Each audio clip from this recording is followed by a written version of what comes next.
Bueno, hemos leído un texto muy interesante. Normalmente de este texto siempre solemos coger la parte final, mas vosotros sois linaje escogido, real sacerdocio, nación santa, pueblo adquirido por Dios para que anunciéis las virtudes de aquel que os llamó de las tinieblas a su luz admirable. Especialmente la primera parte, donde dice que sois real sacerdocio, nación santa, un linaje escogido. Esto nos suena muy bien siempre, ¿no? Pero, por ejemplo, el pueblo judío, incluso el Israel, digamos en la carne, también era escogido. Y fijaos cómo está, y fijaos que desde que el Señor falleció, pues aproximadamente en número redondo, 2000 años. 2000 años. ¿Y cómo es posible? Como decía el apóstol Pablo, como dice en Romanos, creo que es cuando dice: ¿pero qué ha pasado, Señor? Éramos el pueblo del pacto, de las promesas. ¿Qué ha pasado? El Señor le da una revelación importante cuando el apóstol Pablo le hace esa pregunta y le dice algo. Hoy también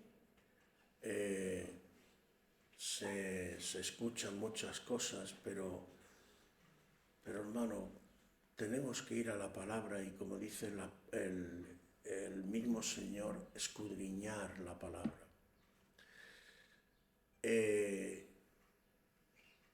Ese pueblo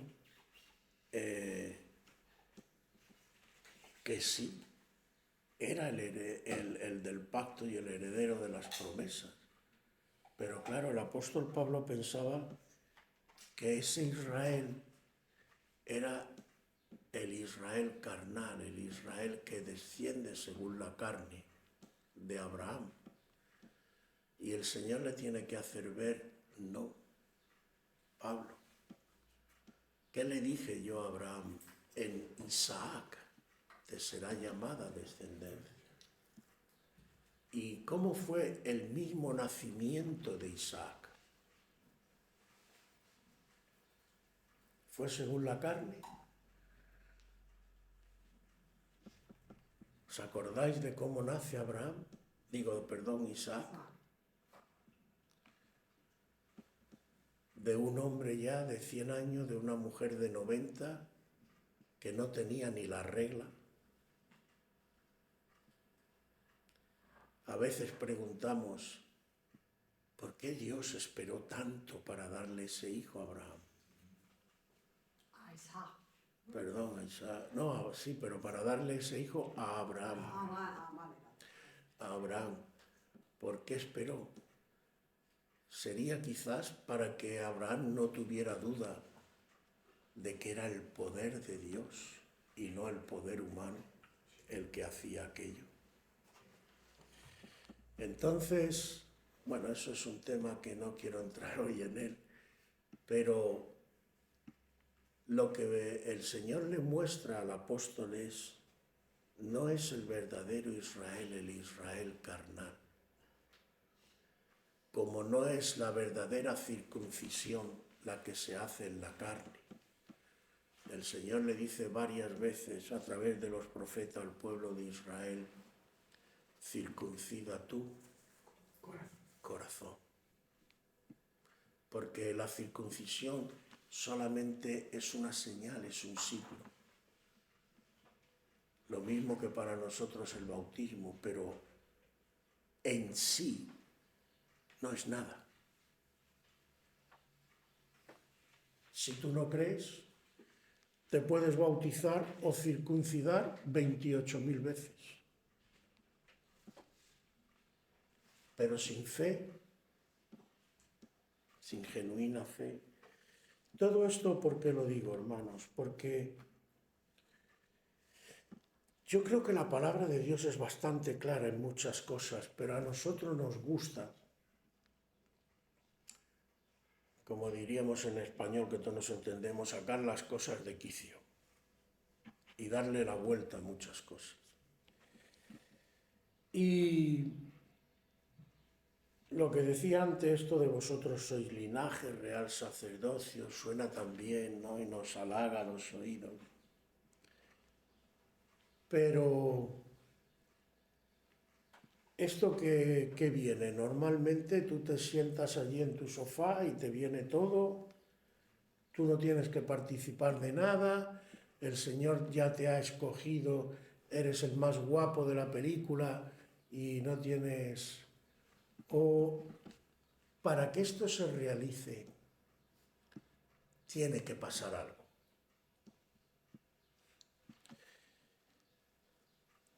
Si leemos un poquito más para arriba, por eso he querido coger todo el texto, nos dice en el versículo 5, bueno, vamos a leer desde el 4, dice, acercándoos, está hablando a la gente, a la iglesia, a él, piedra viva, desechada ciertamente por los hombres, ojo a esto, los hombres han desechado, ¿y qué hombres además?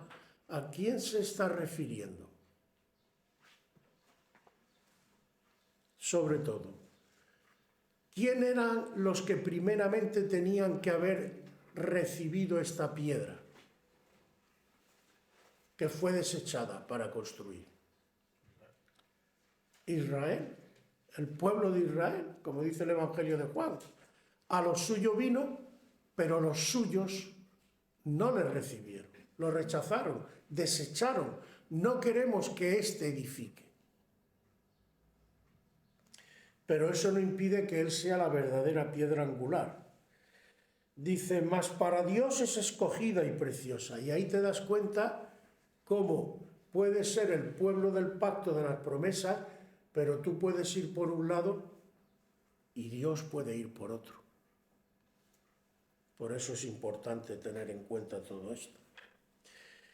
Y dice en el 5 más, vosotros también, como piedras vivas, vosotros como piedras vivas, también sois piedras vivas, sed edificados como casa espiritual y sacerdocio santo, para ofrecer sacrificios espirituales aceptables a Dios por medio de Jesucristo.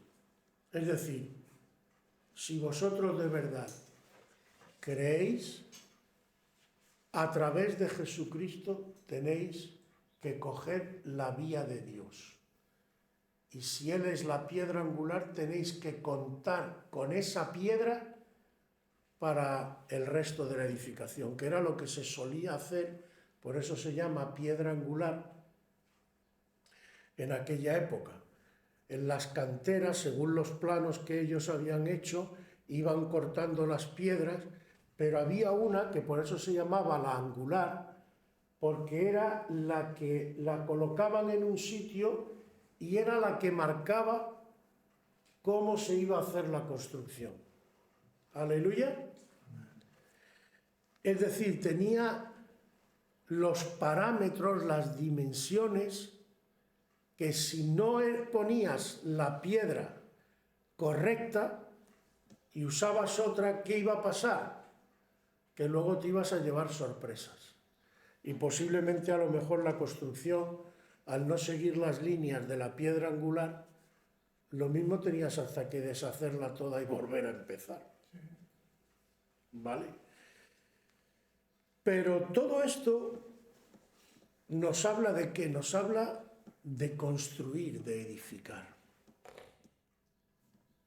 Y es un poco lo que hoy quería compartir con vosotros. No sé si se suele hablar mucho, para mi gusto desde luego creo que se habla poco en las iglesias, en general hablo, de edificar. Y en cualquier caso, una cosa es lo que a veces los hombres decimos y otra cosa es la realidad. Porque vuelvo a decir, desde Cristo han pasado 2000 años.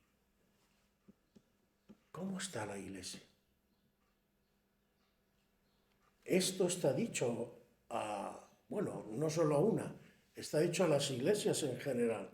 Es lo que se llama normalmente la epístola universal del apóstol Pedro. A las iglesias. Pero somos conscientes de que somos llamados a edificar. Mirad, una cosa, si tú observas un primer, yo creo que es bastante evidente, sobre todo cuando te coges la historia. Una primera gran diferencia bastante visible, por lo menos para mí, entre Dios y Satanás, es que Satanás, si tú te fijas, no construye ni edifica nada. Solo destruye. La propia palabra dice, Él ha venido para robar, matar y destruir. Y tú coges, ¿qué está pasando en la sociedad moderna? Que el mundo no lo sepa, pues hasta tiene su lógica. Pero yo creo que los cristianos no deberíamos de estar tan ajenos, ¿no? ¿Qué está pasando con la familia? Se está destruyendo. ¿Qué está pasando incluso con las naciones? Tú sabes que hay un texto, no sé si es en Ezequiel o en Isaías, no me acuerdo, creo que era Isaías, que dice, hablando del juicio y de lo que Satanás hace, dice, tú que debilitabas a las naciones. Debilitabas, fijaos la palabra que usa. Las sociedades están viniendo abajo. Las vidas incluso personales, ¿cómo va la gente hoy? ¿Hay paz en los corazones? Todo es desasosiego. Más quieren cumplir sus deseos, más insatisfecho. Depresión, violencia, irracionalidad. ¿Qué está pasando? Satanás se está apoderando de los corazones. Y alguno incluso a lo mejor no le ve el porqué ni la lógica, pero sí es muy fácil. El hombre, el ser humano, incluso con el pecado, ¿cómo fue creado? ¿Ah? Imagen y semejanza de Dios. ¿Qué mayor placer le puede dar al enemigo de Dios que destrozar su imagen? Que hacer del ser humano una piltrafa, como dirían en mi tierra.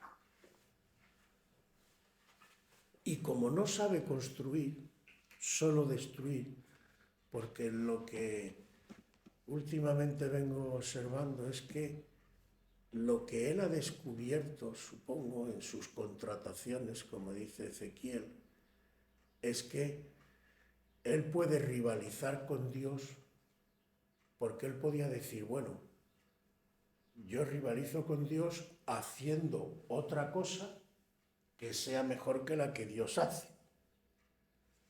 Pero como no puede, porque ni siquiera tiene luz para eso, tan tinieblas, dice, no, yo lo que voy a hacer es destruir para demostrar de alguna manera que lo que Dios hace no puede prevalecer. Pero evidentemente se equivoca. Pero yo me refiero a la Iglesia, hermanos, porque de hecho incluso el nombre de esta congregación, la idea que yo venía orando antes de empezar esto, porque yo decía, Señor, yo estoy dispuesto.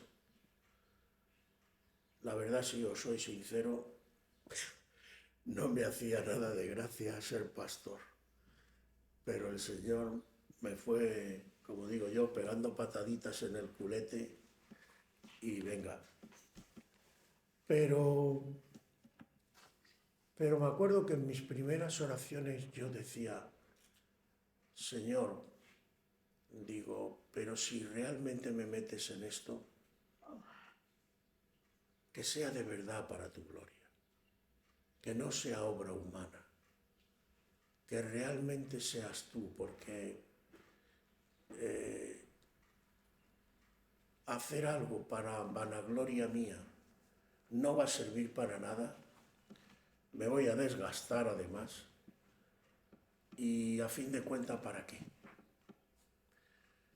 Pero el Señor, para vergüenza mía lo digo y para gloria de Él, le puse varias pruebas para asegurarme de que realmente Él quería que empezara esto. Y Él me las fue contestando una por una, hasta que ya no me quedaron argumentos y le dije, Señor, aquí estoy. Pero bueno, todo esto lo digo porque cuando yo estaba en aquella fecha orando, Estefan nos lo recordó en el aniversario. Yo tenía en mente, porque además ya había participado incluso en reuniones, tú te acordarás, Estefan, que se hicieron varias entre pastores incluso y todo esto para buscar de alguna manera la unidad de la iglesia, ¿no? Pero yo me daba cuenta que el factor humano, empezando por mí, era un impedimento tremendo, porque siempre estaba ahí. Y en el fondo, a la hora de la verdad, digámoslo, cada uno barría para lo suyo y se producían cosas y choques, historias. Y yo decía, Señor, ¿qué pasa aquí, no? Entonces, quiere decir esto que a lo mejor nos tenemos que conformar con la situación tal como está y ya está. No hay otra cosa. Y el Señor me empezó a hablar en varios textos y claramente me hizo ver que no. Que sus propósitos se van a cumplir. Y que aunque los hombres, como hicieron los judíos en su época, cambien el rumbo y desvíen las cosas, Él, el Señor, es dueño incluso de la historia y Él con su paciencia y con su amor irá haciendo, y cuando llegue el momento se va a producir lo que la Biblia llama la manifestación gloriosa de los hijos de Dios, porque eso se tiene que cumplir. Lo que pasa es que de la misma manera que pasó en tiempos, por ejemplo, de Nehemías. No sé si sabéis que Nehemías empieza a reconstruir el templo que había sido derribado, pero Nehemías se encuentra con algo. Se encuentra con que el pueblo volvía otra vez a pecar y a hacer cosas. Y Nehemías tiene que acudir al Señor, el Señor le revela lo que tiene que hacer y separar las mezclas en los matrimonios estos que habían hecho. Bueno, suceden, os lo recomiendo si queréis, os lo leéis y meditáis sobre ello. Entonces el Señor me recordó un texto que vamos a leer, que está en Ezequiel 43,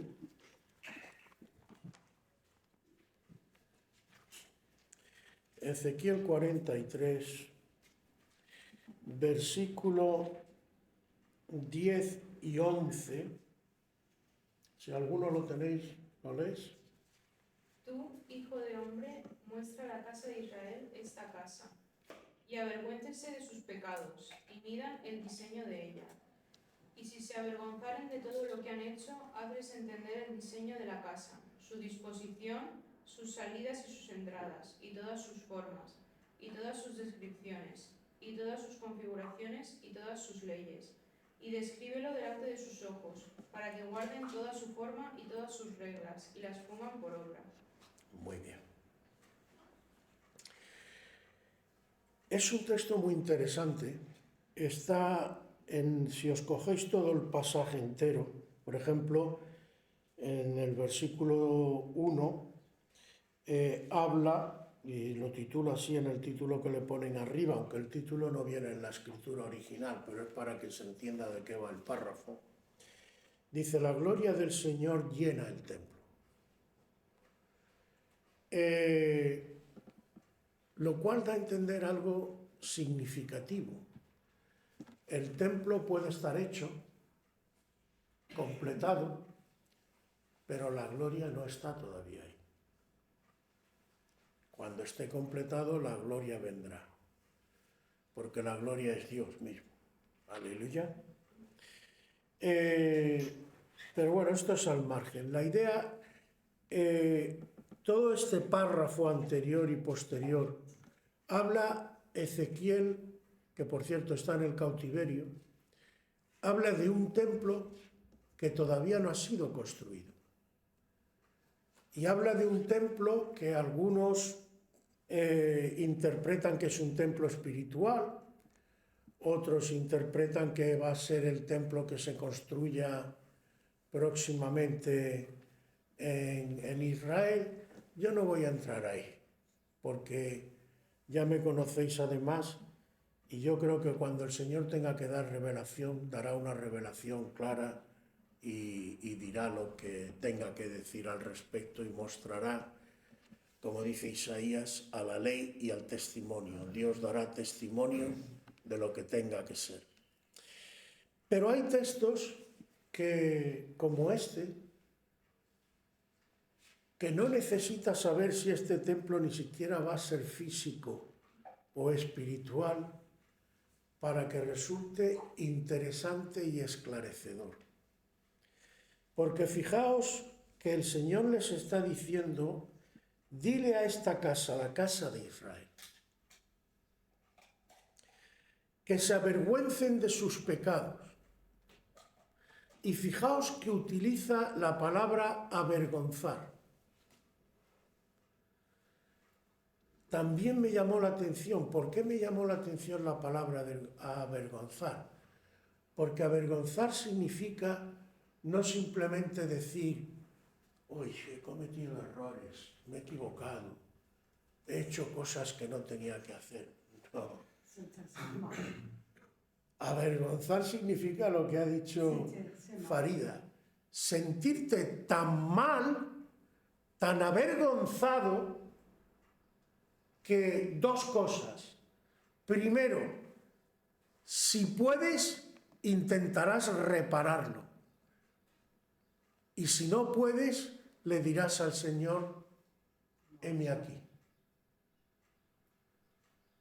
Entonces, el Señor dice, lo pone en condicional: si se avergonzaren. Es decir, si mi pueblo no se avergüenza de las desviaciones que ha hecho del camino que yo le he marcado, no se van a enterar de lo que luego dice, y ahora entraremos. Es una condición inexcusable.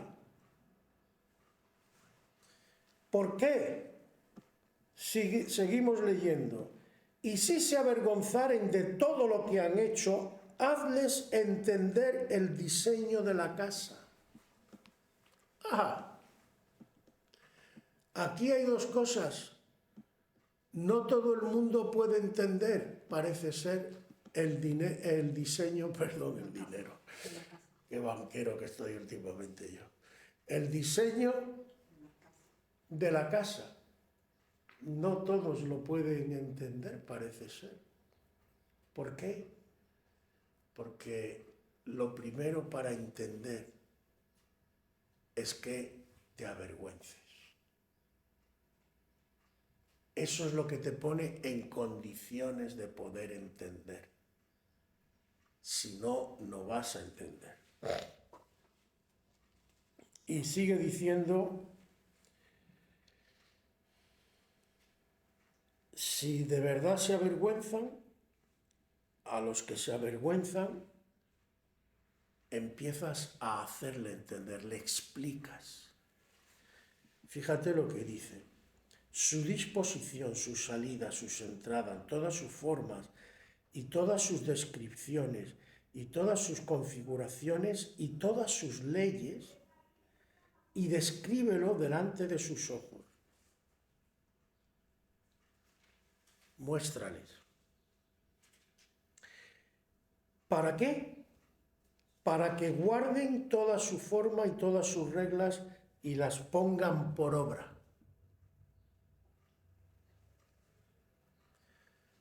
¿Para qué le enseñas tú, cuando se hace una obra, cualquier obra, un edificio, este mismo? ¿Cómo se construye? ¿Sabéis más o menos cómo va?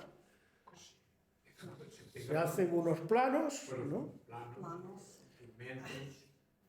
Y no solamente se hacen unos planos, se hace un estudio. Eso, por ejemplo, los arquitectos, creo que José sabe algo más de arquitectura que yo, pero por lógica, no sé si os habéis fijado en algún edificio cuando está solo la estructura,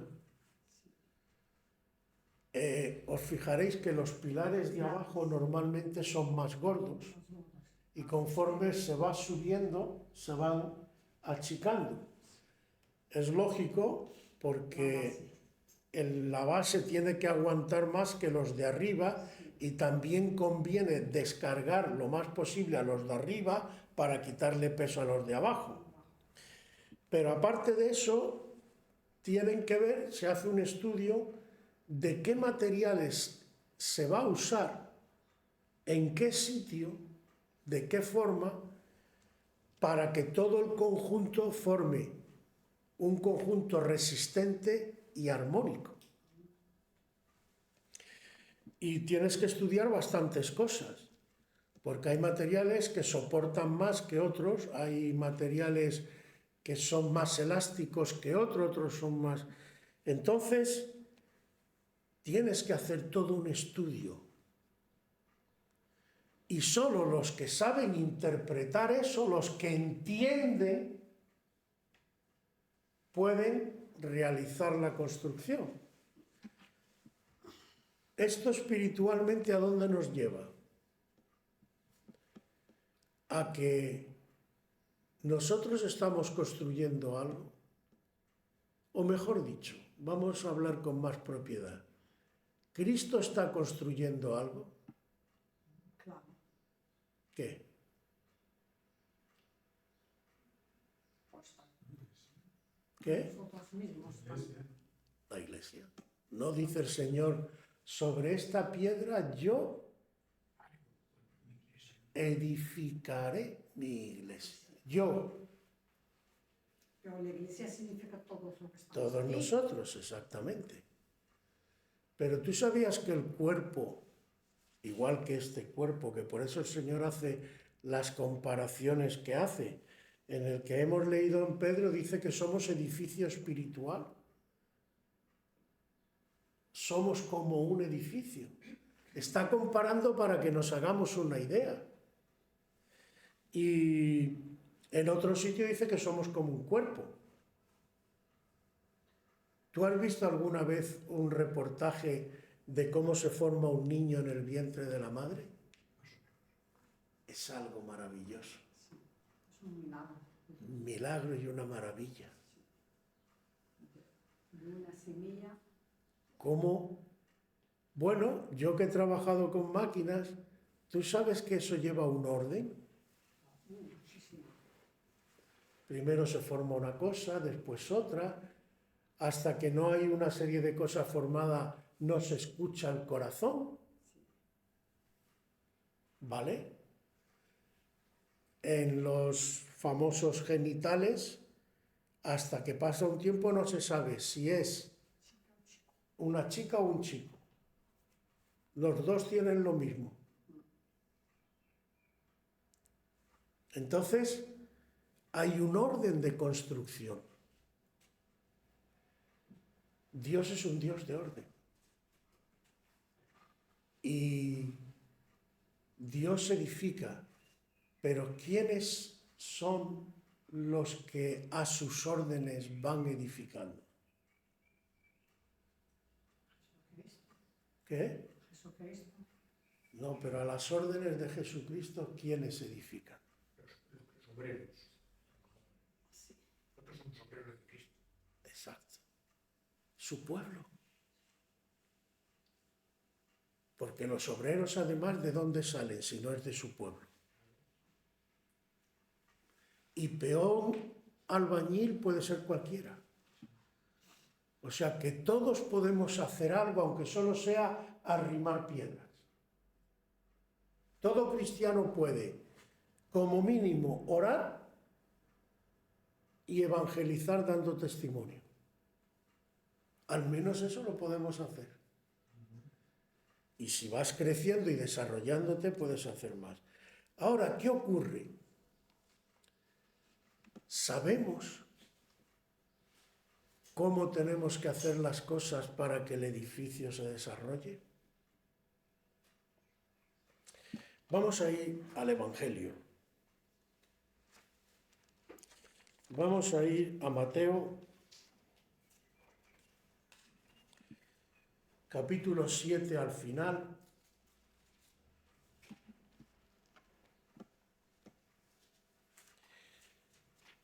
Comenzando en el 24 del capítulo 7.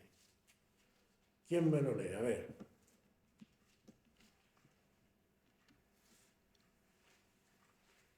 Cualquiera, pues, que oye estas palabras y las hace, le compararé a un hombre prudente que edificó su casa sobre roca. Descendió la lluvia y vinieron ríos y suplicaron vientos y golpearon contra aquella casa. Y no cayó porque estaba fundada sobre roca. Muy bien. Pero alguien, Pero cualquiera. sí, pero cualquiera que oye estas palabras y no las hace, le compararé a un hombre insensato que edificó su casa sobre la arena. Muy bien. Hasta ahí mismo puede valer. El Señor dice que Sobre la roca. estas palabras que Él ha dicho va a marcar una diferencia. El que las hace es como el que edifica sobre la roca. El que no las hace Sobre la arena. sobre la arena. Y me diréis, bueno, ¿y todo esto con lo que me has contado antes qué tiene que ver? ¿Os acordáis de lo que hemos leído en Ezequiel? Si se avergonzaren, les das a entender el diseño y las leyes. Es decir, le das a entender cómo construir lo que yo quiero construir. Porque el primer toque, hermano, ¿qué significa el hecho de si se avergonzaren? Arrepentimiento. Pero en lo que a nosotros se refiere, cuando yo empiezo en la vida cristiana, ¿para quién trabajo? ¿Para quién edifico? Para el Señor. ¿O para mí? Fíjate que en 1 Corintios capítulo 13 dice, aunque dieres incluso tu cuerpo para ser quemado, aunque vendieres y hicieres un montón de cosas si no lo haces por amor, no te sirve de nada. El conocimiento envanece y el amor edifica, dice en otro sitio. Es decir, donde está el orgullo hay una contaminación. Por eso te tienes que avergonzar. Para situarte en el terreno correcto para poder colaborar con Cristo, porque Cristo no hace las cosas por orgullo, ni por vanagloria. Cristo lo hace por amor, con humildad, con sencillez. Esto son reglas del diseño de Dios. Y por eso muchas cosas, incluso dentro de la Iglesia, no las entendemos porque no estamos donde tenemos que estar. No dice el Señor, creo que fue el Señor el que dijo, el que quiera ser el mayor entre vosotros será Un niño. vuestro servidor, como un niño. ¿Lo ha dicho él? ¿Es una regla de construcción? ¿Ah? ¿Cuáles son las reglas, para no alargarlo mucho, que el Señor quiere que entendamos? Bueno, el mismo Señor te lo dice, acabamos de leer, cualquiera pues que me oye estas palabras y las hace, es el que edifica sobre la roca. Ahora, el que no las hace, aunque las escuche, que es lo que muchas veces nos pasa en las iglesias, que escuchamos muchas cosas, pero no prestamos atención y mucho menos lo practicamos, ¿qué va a ocurrir? Que sí, tú vas a edificar también, para ti incluso, a lo mejor llevas una vida cómoda y tal, e incluso algo que para mí es terrible. Puede servir para tu vanagloria y luego encontrarte con que vas al Señor y le dices, Señor, en tu nombre eché fuera demonios. En tu nombre hice milagros. Hice, claro. Un verdadero siervo de Dios raramente va a decir yo hice. Un verdadero siervo de Dios dirá como el apóstol Pablo, no yo, sino la gracia de Dios conmigo. Entonces, ojito con estos temas. Pero tú puedes edificar cosas, solo que cuando venga la prueba, que es como el Señor muchas veces ha purificado a los suyos, permitiendo sacudidas, y entonces se ve el que verdaderamente busca la gloria de Dios y no la gloria del hombre, ese va a ser ayudado, respaldado y bendecido por Dios. Y toda obra va a ser probada, lo dice. Hay otro texto que dice, mira si has edificado oro, plata, piedras preciosas u hojarasca. Porque la hojarasca, con que sople un poquito, se lo lleva todo el viento. Hojarascas son hojas. Hojas secas. Eso que en otoño se ve mucho, eso es hojarasca. Eso con Dios no se puede jugar. Entonces, ¿cuáles son, en lo que a nosotros se refiere como pueblo de Dios, lo que ha dicho Ezequiel, las normas de la casa y tal? Pues os recomiendo y os doy trabajo. En el mismo Mateo capítulo 5 versículo 1, léete hasta el 7 versículo 23. Eso se llama Sermón del Monte. En el Sermón del Monte tienes las leyes de la casa. Y fíjate que el preámbulo empieza diciéndote, bienaventurados los pobres en espíritu, porque de ellos es el reino. Bienaventurados los que lloran, porque ellos recibirán consolación. Bienaventurados los mansos, porque ellos recibirán la tierra por heredad. Es decir, te da las cualidades de los verdaderos siervos del Señor y lo que les va a pasar en este mundo. Pero luego les dice, sois la sal, actuamos como sal, sois la luz, actuamos como luz. La ley, ¿pensáis que he venido a quitar la ley? No. La ley, en cuanto a los preceptos de sacrificio y todo esto, sí, pero la ley moral de Dios, lo que Dios amaba antes va a dejar de amarlo ahora, y lo que Dios aborrecía antes ya no lo aborrece. ¿Hay sombra de variación en Dios?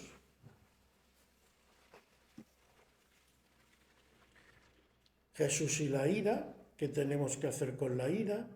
El adulterio. Hoy yo a veces alucino, incluso dentro de las iglesias, y por supuesto sin juzgar a nadie, Dios me libre, pero hoy nos casamos y nos descasamos con una facilidad que yo alucino. Hermano, ¿tú has leído un texto que dice Dios aborrece el divorcio? Dios aborrece el divorcio. El divorcio está contado en algunas ocasiones en situaciones límites y cuando ya Dios lo autoriza porque no hay más remedio. ¿Y la principal causa de divorcio cuál pensáis que es?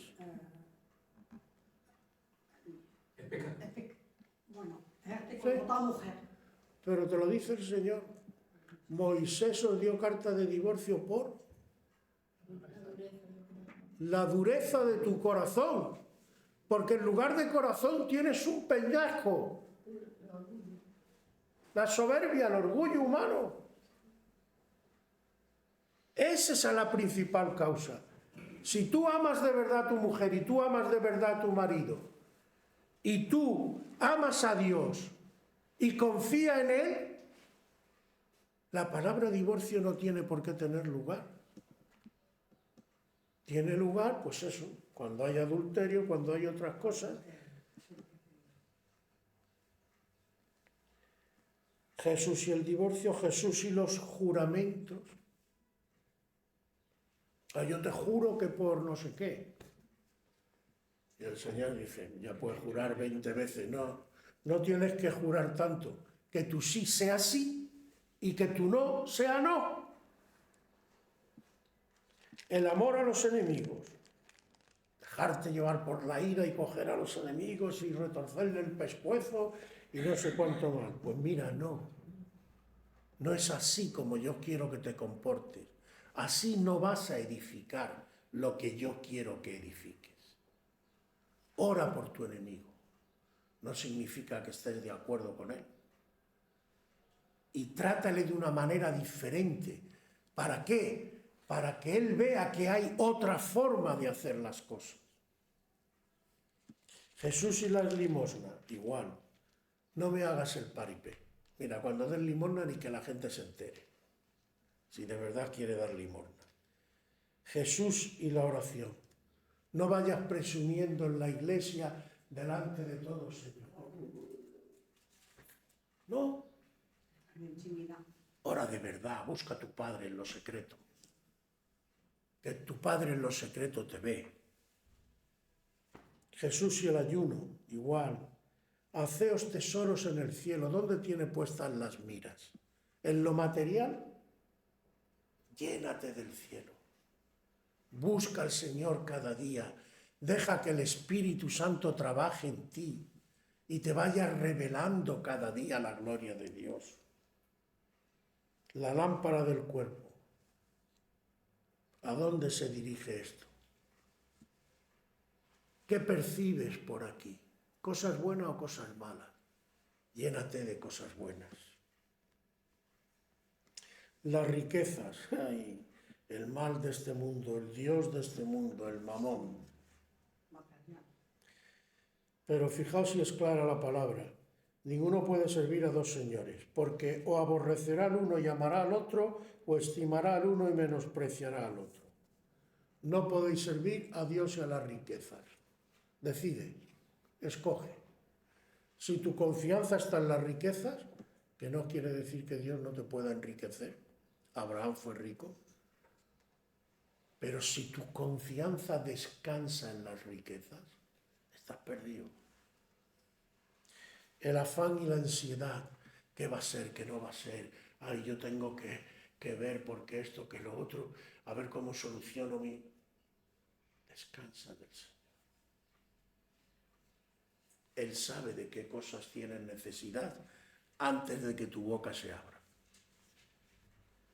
Trabaja para Él y Él te irá supliendo cuando llegue el momento. El juzgar a los demás.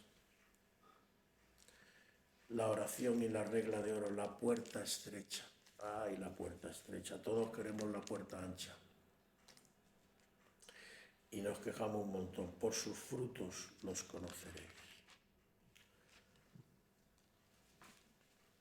Ahí tenéis.